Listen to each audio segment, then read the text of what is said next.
If you want to know if the latest event quests are worth farming or know the best ways to earn tons of guild points, Zenny, armor spears, or artisan weapon ores for your upgrades, you are in the right place. I've spent dozens of hours farming the latest event quests to see if the possible rewards are worth your time, or refining other staple farming methods in the game to earn other resources that you all requested, so ultimately I can present you with clear data and help you decide if these farms are for you. Before that, this video is brought to you by Meech Cactus. If you want to have thousands of gold tickets and armor spheres for just as low as 19.99 USD, or even have the best gear and items in Monster Hunter Wilds, Meech Cactus has you covered. Meech Cactus is one of the leading boosting services in the space, especially in Monster Hunter Wilds. Get all of the best weapons and armor sets in the game by getting their item boost package, or get tons of Zennies by buying their modular Zenny packs for your upgrade sessions, or purchase packages that will give you the best decorations and ancient weapon fragments for your artisan crafting needs. Take your game to the next level by getting their safe and secure ban-free services through 100% legitimate in-game grinding. With more than 15k positive reviews in Trustpilot, you are in safe hands. Skip the grind today and grab a limited time discount with the code SAMURAI, link in the description, only for you my lords and ladies. Learn more details by heading to the description. I have updated recently my Nightflower Pollen methods, which give us better hourly golden ticket gains even after the latest update, but it requires a decent amount of guild points for the methods to work, which by the way you can find in the description or by clicking the card here. Many of you didn't know how to farm guild points effectively or even have way fewer Zenny and armor spheres for your upgrade needs. This guide will cater to all of these needs, and the latest event quest can help you gain a lot of resources if you know how to handle your rewards correctly. We do have 2 event quests active as of now, which are a high-rank Tempered Rathalos quest and a high-rank Quematrice quest. Since the Rathalos quest is a tempered one, there will be an incentive for you to farm it. Not because of low-level artisan weapon fragments and a few high-tier decoration gains, but for Wyverian bloodstones. A lot of players are farming this event quest right now just to inflict tempered wounds over and over to farm Wyverian bloodstones. Each run usually lasts around 5 to 8 minutes, and I'm getting 4 to 6 Wyverian bloodstones on each run. These stones can be traded for ancient weapon fragments, and given that the Tempered Rathalos is much easier compared to our usual Tempered Archveld, you will see faster clear times. Plus, if you have a lot of Rathalos excess materials, it can also be traded for armor spheres and Oricalcites. Also, what you should pay attention to is the Quematrice quest, which requires a little amount of time and drop raw materials that you can exchange for various rewards later on. This quest also drops the Amstrindian ticket, which you can exchange for the exclusive Amstrindian headgear Alpha. You have until April 23rd, so keep that in mind.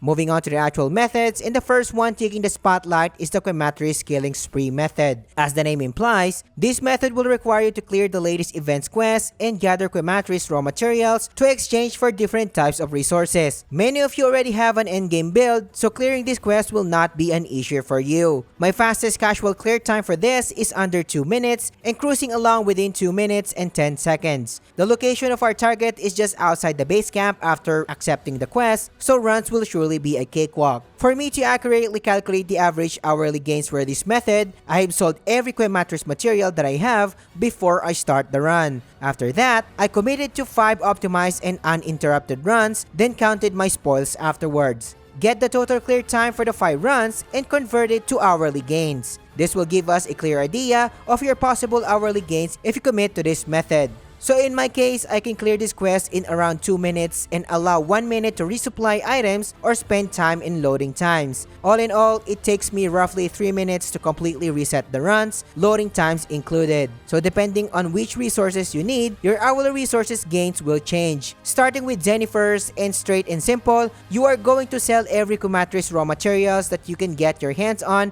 aside from the tail. Quematrice tails can be used in the Woodwoods campfire feature in exchange for even more rewards. So after doing a 15-minute dedicated run, that's a total of 5 Quematrices, giving the following rewards: 21 Quematrices hides, 23 scales, 9 igniters, 7 crests, 12 certificates, and 4 steel eggs. Selling all of these will give an easy 85k Zenny. Also, you can get 12k Zenny and 150 guild points per fight, and a little bit of hunter rank as well. So in total, you are getting 134k Zenny in every 15 minutes, and remember, this is just 5 Quematrice in 15 minutes without even counting the possible silver eggs that you can get for more Zenny. If you do this consistently in an hour, you are looking at 3,000 guild points, which is not a lot and good as a bonus, and a whopping 537k Zenny in total with no silver eggs included. But what if you are looking for more Oricalcites to max out your dreaded Artean weapons?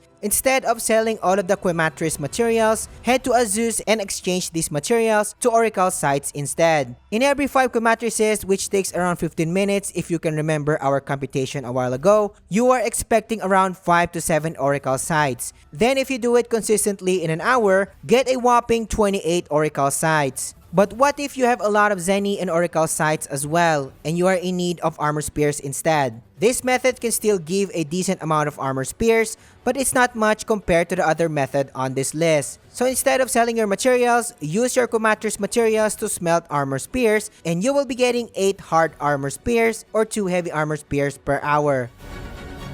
The fishing method is one of our staple guild points in Zenny farms outside of combat. I've covered this method in the past, but now, instead of mindlessly catching fish and potentially wasting time because fish tends to swim away now, I decided to optimize the fishing method and included mining as well. I highly suggest putting a farm build first since it can improve your hourly gains later on. It doesn't need to be perfect as long as you do have a level 4 botanist, level 3 geologist, and level 1 outdoorsman. These skills can be achieved by equipping 2 sealed pieces and 3 Chatacabra pieces. Also equip Geology Charm 3 with level 1 Ranger Jewel and Botany Jewel, and you are all set. Equip 3 Chatacabra pieces will give you the Hunter-Gatherer set bonus, which increases your gathering speed and yield per gathering node. Including the Truffle Dukonga ingredient in your meals is optional, so you can have an additional Gatherer meal skill, which increases your overall yields as well. So I always start my runs resting under Plenty and Evening in Scarlet Forest base camp, and I found the best results especially when it comes to fish spawns during this weather. It can be irrelevant, but this is how I get my results. Next is heading to Area 8 Underground Lake, which many of you should know by now. Gathering the blue mushrooms on your right first after arriving in the area, then farm the nearest 2 gathering nodes behind the camp.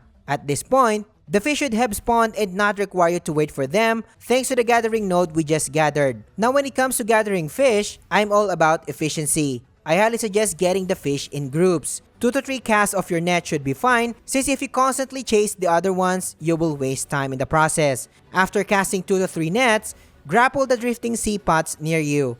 Get at least 2 of them and you are good to go. After getting the sea pots, teleport to Windward Plains base camp and head back to the underground lake to reset the run.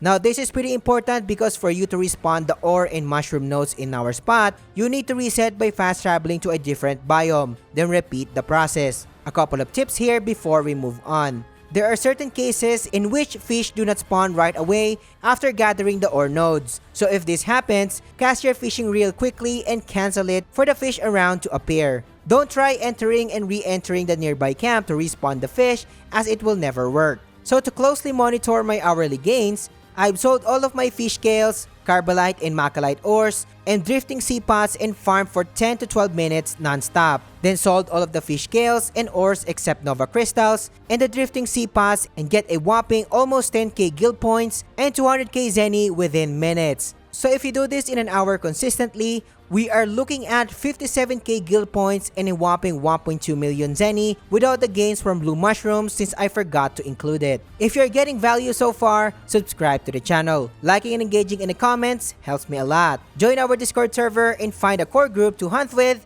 and I appreciate your support.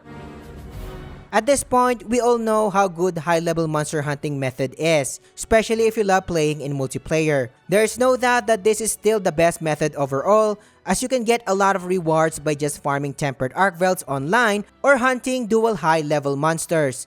Decent Artean weapon fragments and decorations, 726 guild points, you get huge hunter rank points, and 7k Zenny per arcveld run. You get more if you fight high-level dual monsters as well. So if you're looking for a one-stop solution, this is the method for you. If you want heavy armor spears, Burning arc-filled materials, especially arc-filled gems, which are not that hard to get, are the fastest so far. The same thing applies to Oricalcites, as you can get loads of them by just burning arc-filled materials. But as someone who did this method for more than 150 hours already, it can be extremely repetitive. So I decided to cover the optimal knife flower method and the other non-combat farming methods in this guide to give everyone different options to explore depending on their situation and preference. You can use those loads of guild points to take advantage of the latest top 3 night flower methods that I covered in this latest update, which you can watch on this video, and I will catch you on the next one.